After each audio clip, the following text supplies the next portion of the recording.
सब्जी। सब्जी ले लो सब्जी, ताजा ताजा सब्जी। आलू ले लो, टमाटर ले लो, मटर ले लो।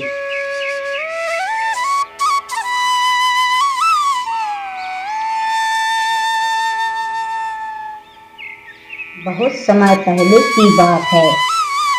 राजापुर की पहाड़ियों में बसे एक छोटे से गांव में मंगलपुर में रामलाल अपनी पत्नी गीता, बेटी मुन्नी और बूढ़ी माँ कमला के साथ रहता था। उसके पास एक खेत था जिसमें वह खेती करके अपने परिवार का गुजर बसर किया करता था। उस खेत के उपजे अनाज से रामलाल के परिवार का साल भर तक का गुजारा आसानी से हो जाता था।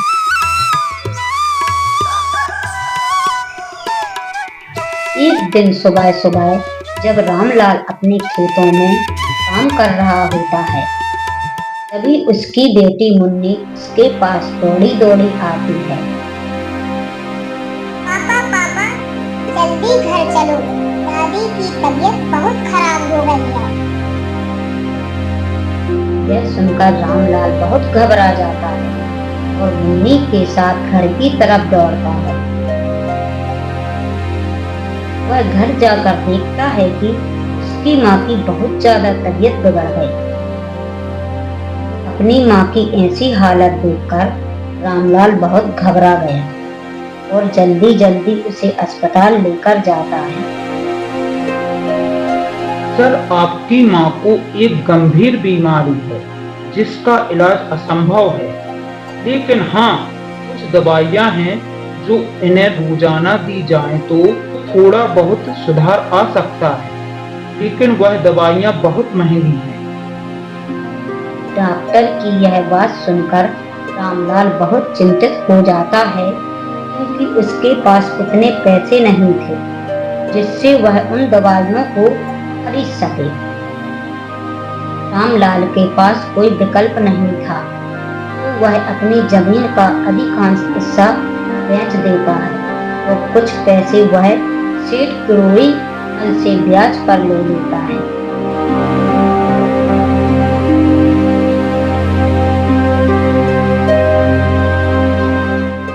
कमला के महंगे इलाज और महंगी दवाइयां होने के कारण रामलाल की लगभग सारी जमीन धीरे धीरे करके बिक गई थी और अब रामलाल के पास खेती करने के लिए जमीन का एक छोटा सा टुकड़ा बचा था। अब रामलाल के हालात पहले से भी दयनीय हो गए थे। अब उससे अपने परिवार का गुजारा भी चलाना मुश्किल हो रहा था। उसे छोटे से खेत के टुकड़े में इतना भी अनाज नहीं हो पाता था कि घर के खाने लायक अनाज बचाकर उस सेठ अड़ोरी मल का कर्ज चुका सके।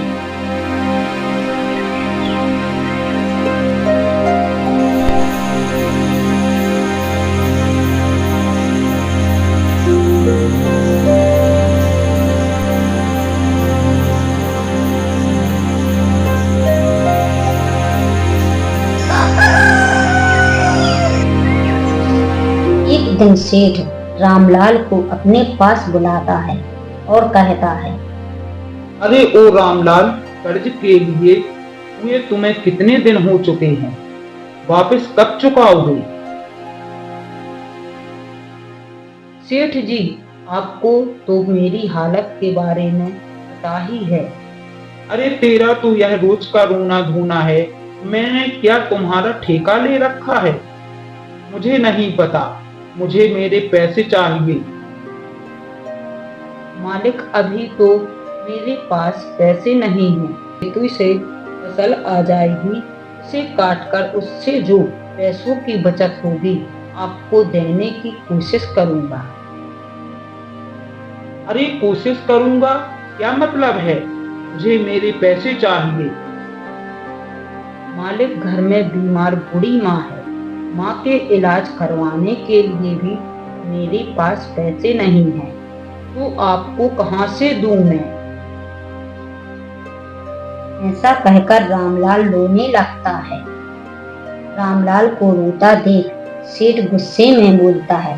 ओए सुन रामलाल, ये मगरमच्छ के झूठे आंसू दिखाना बंद कर। अरे बहुत देखे मैंने तेरे जैसे, पहले तो मैं उठाकर पैसा मांगने आ जाते हैं और जब वापस देने की बारी आती है तब रोने का दिखावा करते हैं। अब मेरी बात को ध्यान से सुन, अगर 1 महीने में तुमने मेरा सारा पैसा वापस नहीं किया तो मैं तुम्हारा घर और जो बची कुची जमीन है वह सब छीन लूंगा। थोड़ा रहम करो मालक, अगर आप हमारा घर ले लेंगे तो हम लोग कहाँ रहेंगे? एक घर ही तो है हमारे पास जिसमें मेरी बूढ़ी माँ बीमार है और छोटी बेटी है, सर्दियाँ शुरू होने वाली हैं। अगर घर ही हमारे पास नहीं रहेगा तो उन्हें कहाँ लेकर जाऊंगा? आप ही तो हमारे अन्नदाता हो मालिक। नहीं मालिक, ऐसा मत कीजिए। ऐसा कहकर रामलाल सेठ करोड़ीमल के चरणों में गिर जाता है। रहम करो मालिक, थोड़ा रहम करो। सुन रामलाल, अब तुम मेरा ज्यादा दिमाग खराब मत कर। जिस दिन सारे पैसे दे दे उस दिन बात करना मुझसे। चल निकल अब यहाँ से। इतना कहकर सेठ करोड़ीमल रामलाल को धक्का मारकर उसे अपने घर से बाहर कर देता है। रामलाल बिना कुछ बोले दुखी मन से वहां से चला जाता है। उसका मन अंदर से बहुत डर गया था। वह सोच रहा था कि अगर सेठ उसकी जमीन और घर ले लेगा तो सर्दियों में वह अपनी बूढ़ी बीमार माँ और छोटी बेटी को लेकर कहाँ जाएगा। यह सोचते सोचते रामलाल घर पहुंच जाता है। उसकी पत्नी और बेटी घर के आंगन में बैठे उसका इंतजार कर रहे थे।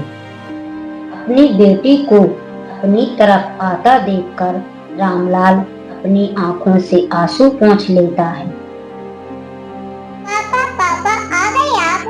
माँ देखो ना पिताजी घर आ गए। अरे मेरी प्यारी बच्ची, तुम यहाँ क्या कर रही हो? आज अपनी सहेली के पास खेलने नहीं गई क्या? बस पापा जा रही हूँ। आपको देखा तो रुक गई थी। पापा देखो ना मेरे कपड़े कितने खराब हो गए हैं और अब तो सर्दियाँ भी आने वाली हैं। आप इस बार सर्दियों में मेरे लिए कुछ अच्छे से कपड़े ले आना। मुन्नी की यह बातें सुनकर रामलाल डबडबा आंखों से उसकी तरफ देखते हुए कहता है। हाँ मेरी बच्ची, तुम फिक्र मत करो। इस साल सर्दियों में मैं तुम्हारे लिए बहुत अच्छे अच्छे कपड़े लेकर आऊंगा। गीता अपने पति रामलाल को अपनी आंखों से आंसू पोंछते हुए देख लेती है और वह समझ जाती है कि पक्का सेठ नहीं माना है। वह मुन्नी को वहां से जाने को कहती है। अरे मुन्नी देखो पापा अभी थक कर आए हैं, जाओ अपनी सहेलियों के साथ खेलो। वह कब से तुम्हें बुला रही है बेटा। ठीक है पापा, मैं खेल कर आती हूँ।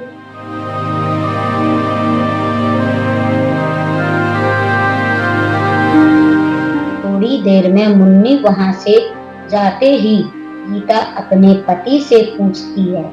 अजी क्या हुआ? बहुत परेशान दिख रहे हो। कुछ नहीं भाग्यवान, वह सेठ करोड़ीमल कर्ज के पैसे मांग रहा था। बोल रहा था कि अगर 1 महीने में हमने उसे पैसे नहीं दिए तो वह हमसे हमारा घर और जमीन छीन लेगा। और गीता देखो, सर्दियां भी आने वाली हैं। अगर सेठ हमसे हमारा घर और जमीन छीन लेगा तो हम इन सर्दियों में कहाँ जाएंगे? ऐसा कहते कहते रामलाल की आंखों में आंसू आ जाते हैं। अपने पति की आंखों में आंसू देखकर गीता रामलाल की पीठ थपथपाते हुए कहती है, अजी आप चिंता मत करो, सब ठीक हो जाएगा। आज तक हमने किसी का बुरा नहीं चाहा, तो भगवान हम पर इतना निर्दय कैसे हो सकता है। देखना कोई ना कोई तो हल निकल ही आएगा। रामलाल और उसकी पत्नी की सब बातें अंदर चारपाई पर लेटी उसकी बीमार माँ सुन लेती है और वह रामलाल को अंदर बुलाती है। रामलाल, ओ बेटा रामलाल, जरा इधर तो आ। अपनी माँ कमला की आवाज सुनकर रामलाल उसके पास जाता है। क्या हुआ माँ? यहाँ आ बेटा, मेरे पास बैठ। रामलाल अपनी माँ कमला के पास बैठ जाता है। तू मेरी चिंता मत कर बेटा, अब तो मैं बहुत बूढ़ी हो चुकी हूँ। मेरा तो समय आ गया है। पता नहीं कब भगवान का बुलावा आ जाए और मुझे जाना पड़ जाए।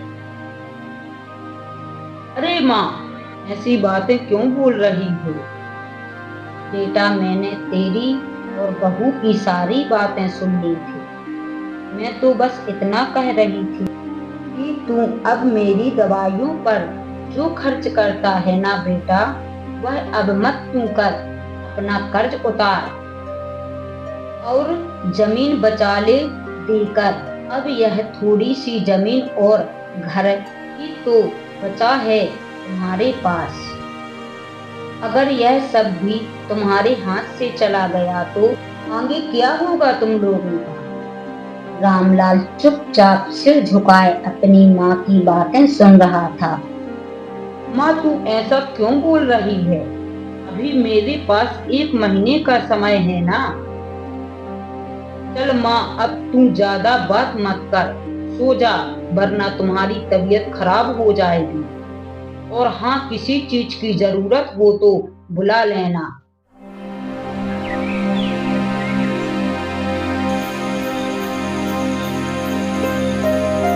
ऐसा कहकर रामलाल भी सोने चला जाता है।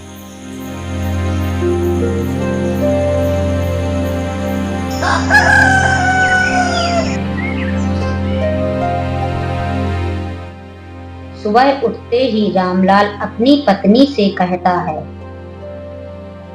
सुनो भाग्यवान, अभी फसल तैयार होने में कुछ समय बाकी है और सर्दियां भी अभी आने वाली हैं, तो क्यों ना इतने दिन में कुछ काम धंधा कर लूं, जिससे कि सेठ का कुछ कर्ज भी तो चुक सकता है और सर्दियों के लिए कंबल वगैरह भी आ जाएगा। ठीक है जी, मैं भी यही बोलने वाली थी। घर की मरम्मत भी करवानी है, दरवाजे, खिड़कियां और छत तो लगभग टूट ही चुके हैं। अच्छा ठीक है भाग्यवान, अब मैं चलता हूँ। माँ को समय समय पर दवाइयाँ दे देना और मुन्नी का भी ख्याल रखना। इतना कहकर रामलाल घर से काम की तलाश में निकल पड़ता है। रामलाल पूरे गांव मंगलपुर गांव में काम का पता करता है। आखिरकार शाम होते होते रामलाल को सेठ मालचंद के यहाँ मजदूरी का काम मिल जाता है। भगवान का शुक्र है, कोई तो काम मिला। रामलाल आज थोड़ा बहुत खुश था, क्योंकि काम मिलने से उसके मन में एक उम्मीद की किरण जाग गई थी, जिससे कि वह अपने घर और जमीन को उस सेठ से बचा लेगा। शाम हो चुकी थी। ऐसा सोचते सोचते वह अपने घर पहुंच जाता है। जी आ गए आप, कोई काम मिला क्या? हाँ भाग्यवान, गांव में वह सेठ मालचंद है ना, उसके यहाँ मजदूरी का काम मिला है। उन्होंने बोला है कि कल से काम पर आ जाना। अच्छा जी, सही है। फिर तो चलो, अब आप खाना खा लो और आराम करो, बहुत थक गए होंगे। रामलाल खाना खाकर अपनी माँ के हालचाल पूछता है और फिर सोने चला जाता है।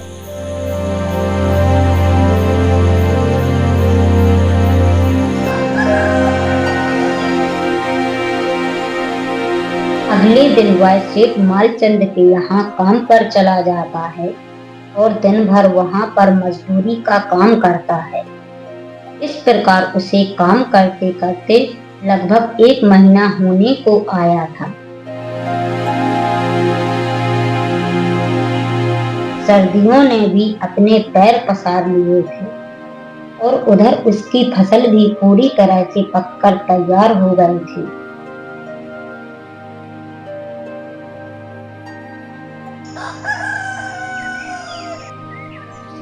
एक सुबह वह सेठ मालचंद के पास जाता है और कहता है, सेठ जी, महीना भी पूरा होने वाला है, आप थोड़ी मजदूरी दे दे तो अच्छा होता। घर के लिए राशन का सामान और सर्दियों के कपड़े खरीदने थे।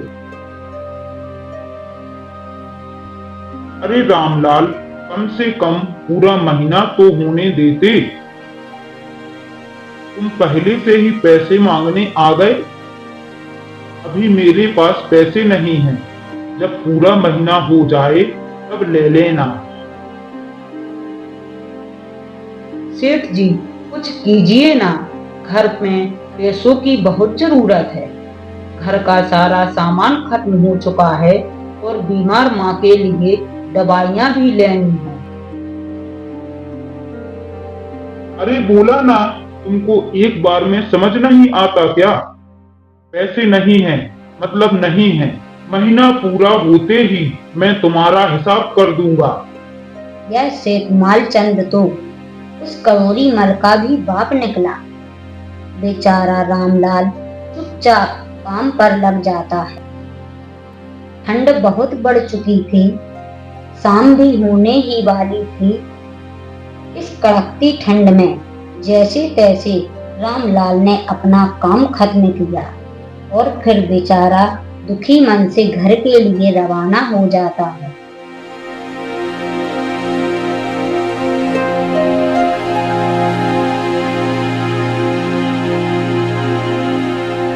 रामलाल की पत्नी घर के आंगन में बैठी उसके आने का इंतजार कर रही थी।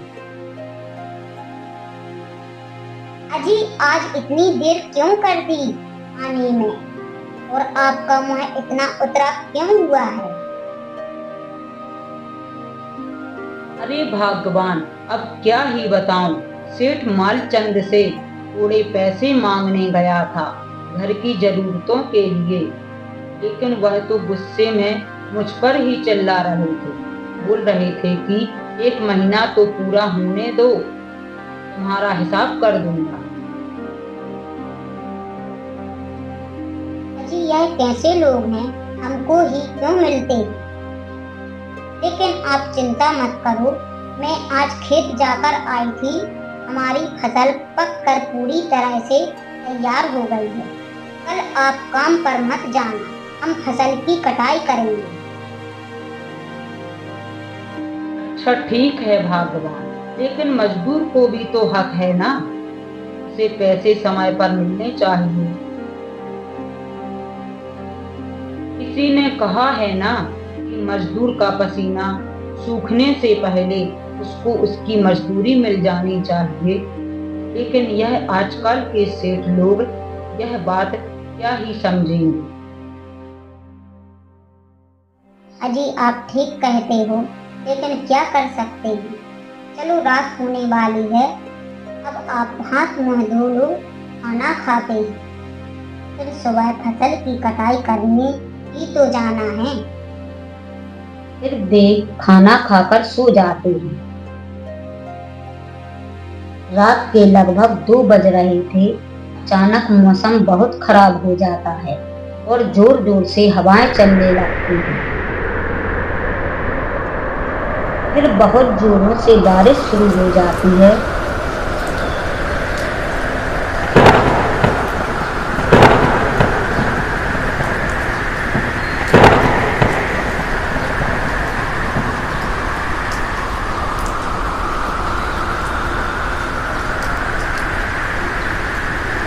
बिजली की तेज गड़गड़ाहट और बारिश की आवाज से रामलाल की आंख खुल जाती है। हे भगवान, ये कैसी परीक्षा ले रहे हैं। सर्दी तो पहले से ही अपना कहर ढा रही थी, ऊपर से आप एक बेमौसम बारिश कर रहे हैं। रामलाल मन ही मन यह प्रार्थना किए जा रहा था कि कैसे भी यह बारिश रुक जाए। यह तेज बारिश लगातार 4-5 दिन से अपना कहर बरसा रही थी।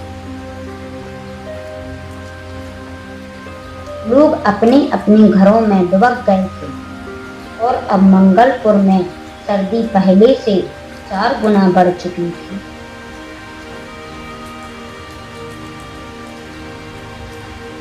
देख रही हो भगवान, यह बारिश तो रुकने का नाम ही नहीं ले रही है। हाँ जी, ऊपर वाला ही जाने कि कब रुकेगी। भगवान करे हमारी फसल सही सलामत हो। बारिश तो कुछ कम होने दो भगवान, फिर हम फसल देखने चलेंगे। शाम होते होते बारिश कुछ कम हो जाती है। फिर वे दोनों फसल को देखने खेत की ओर निकल पड़ते हैं। वे दोनों खेत पहुंचकर देखते हैं कि उनका पूरा खेत पानी से भर चुका है और फसल भी पूरी तरह बर्बाद हो गई थी। हे भगवान, यह क्या हो गया। देख रही हो भगवान, हमारी तो सारी फसल ही बर्बाद हो गई है। अब इस कड़कती ठंड में हम क्या करेंगे। हाँ जी, यह फसल ही तो एकमात्र हमारा सहारा था, यह भी बर्बाद हो गई। अब हम क्या करेंगे। हाँ भगवान, हमारे पास एक कंबल तक खरीदने के पैसे नहीं हैं और कल परसों वह सेठ भी करोड़ी मल भी अपने पैसे लेने आने वाला है। वे बेचारे इस मौसम की मार के आगे क्या ही कर सकते थे। दोनों दुखी मन से घर लौट आते हैं। गीता, अब मैं क्या करूं? कैसे मैं तुम लोगों को बेघर होने से बचाऊं? और ऊपर से यह बेमौसम बारिश, जिससे अब तो कड़ाके की ठंड पड़ने लगी है और माँ की भी हालत खराब होती जा रही है।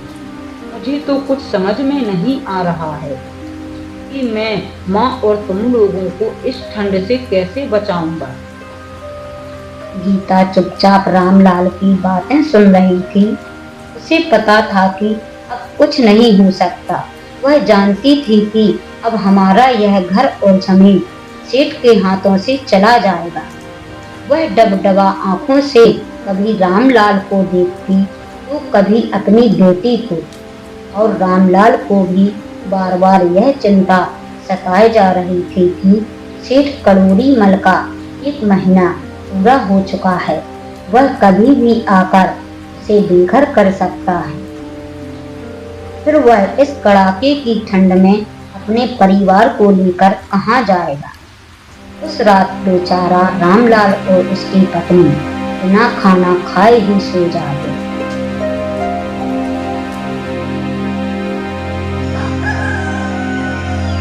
सुबह होते होते बारिश भी रुक जाती है। रामलाल को दिया गया 1 महीना का समय पूरा हो चुका था और सेठ करोड़ी मल अपने आदमियों के साथ रामलाल के घर पहुंच जाता है। रामलाल, अरे ओ रामलाल, बाहर आ जल्दी, बहुत ठंड लग रही है। सेठ करोड़ी मल की आवाज सुनकर रामलाल को यह समझने में भी बिल्कुल भी देर नहीं लगी थी और उसके और उसके परिवार के साथ क्या होने वाला है। अरे रामलाल, हो गया पैसे का इंतजाम?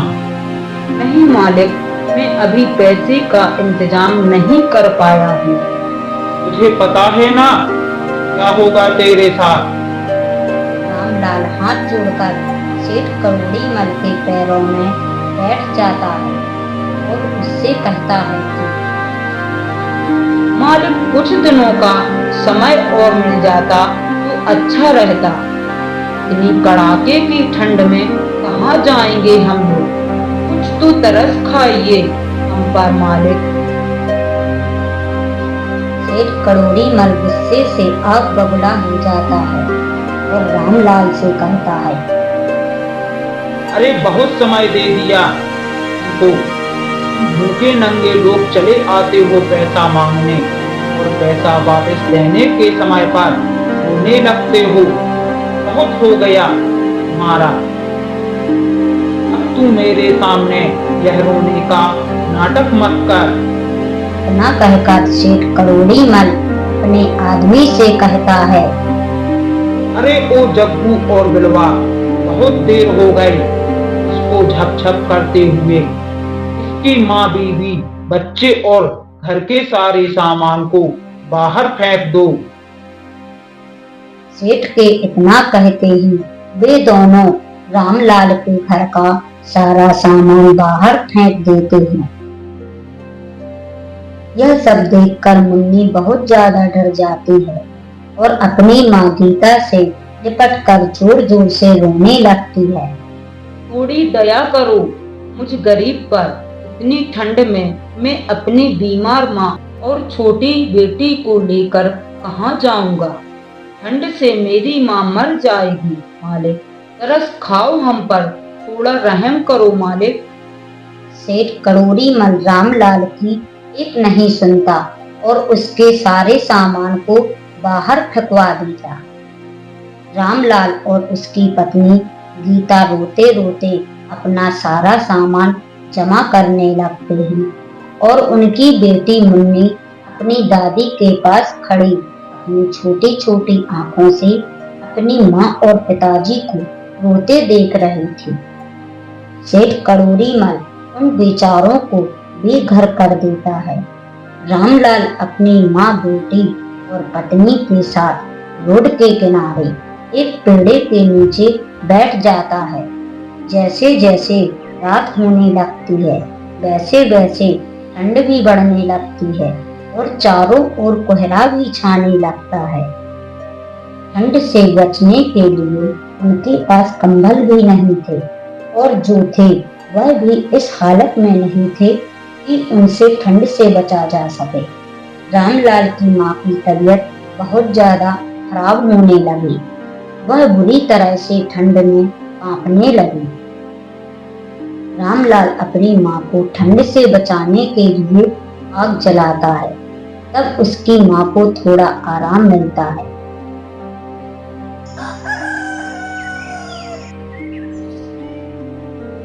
जैसे तैसे उन्होंने वह रात तो गुजारी, लेकिन उनके पास खाने को कुछ भी नहीं था और रामलाल की माँ की दवाइयाँ भी खत्म हो चुकी थी।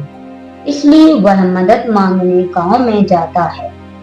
वह सबके आगे हाथ जोड़कर मदद के लिए बहुत गड़गड़ाया, लेकिन बदकिस्मती तो देखो, किसी ने उसकी मदद नहीं की। मदद के लिए भटकते भटकते बेचारा रामलाल पूरा दिन बिता देता है, लेकिन फिर भी उसके हाथ खाली के खाली थे। रात भी होने वाली थी तो वह अपने परिवार के पास वापस चल पड़ता है। कितने बेरहम हैं यह गांव के लोग, किसी ने मेरी मदद नहीं की। जब रामलाल अपने परिवार के पास पहुंचता है, उस समय उसकी माँ आखिरी सांसें गिन रही थी। वह अपनी माँ की तबीयत के बारे में अपनी पत्नी से पूछता है। अब माँ की तबीयत कैसी है गीता? और पता है, आज मैंने पूरे गांव में बहुत लोगों से मदद मांगी, उनके सामने बहुत गड़गड़ाया, लेकिन किसी ने मेरी मदद नहीं की। वो दोनों आपस में बातें ही कर रहे थे कि तभी कमला ने अपनी आंखें हमेशा हमेशा के लिए मूंद ली। वह बेचारी इस बेरहम ठंड के तपेड़ों को सहन नहीं कर पाई। रामलाल पर तो मानो दुखों का पहाड़ टूट पड़ा हो। उसकी आंखों के सामने उसकी माँ ने दम तोड़ दिया और वह कुछ भी नहीं कर सका। अजी आप शांत हो जाइए। पता नहीं हम गरीबों की किस्मत कैसे लिखी है। यह मौसम भी बनाए तो हम गरीबों को सताने के लिए। रामलाल की बेटी मुन्नी भी ठंड से बीमार रहने लगी थी। अपनी माँ को रामलाल ने तो खो दिया था, पर वह अपनी बेटी को नहीं खोना चाहता था। उसने अपने मन में यह फैसला लिया कि वह अपनी बेटी को और तकलीफ में नहीं होने देगा। रामलाल लोगों के खेतों में मेहनत मजदूरी करने लगा और उसकी पत्नी गीता भी लोगों के घरों में खाना बनाने और मेहनत मजदूरी का काम करने लगी।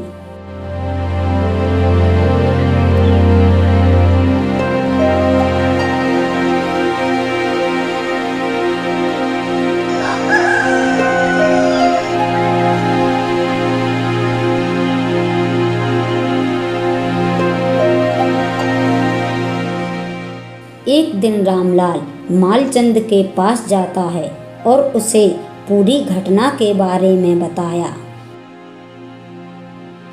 जिसे सुनकर सेठ को बहुत दुख हुआ। अब उसे अपनी गलती का एहसास हो चुका था। मुझे माफ कर दो रामलाल। काश उस दिन मैंने तुम्हारी मदद कर दी होती तो शायद आज तुम्हारी माँ जिंदा होती। सेठ मालचंद रामलाल को उसकी मजदूरी के पैसे दे देता, जिससे रामलाल के गांव के ही बाहर अपने और अपने परिवार के लिए एक छोटी सी झोपड़ी बना लेता है। ठंड से बचने के लिए अब रामलाल के पास एक छत थे और उसकी बेटी मुन्नी भी अब धीरे धीरे ठीक होने लगी थी। पर रामलाल को अभी भी इस बात का बहुत अफसोस था कि अपनी गरीबी और ठंड की वजह से उसने अपनी माँ को खो दिया था।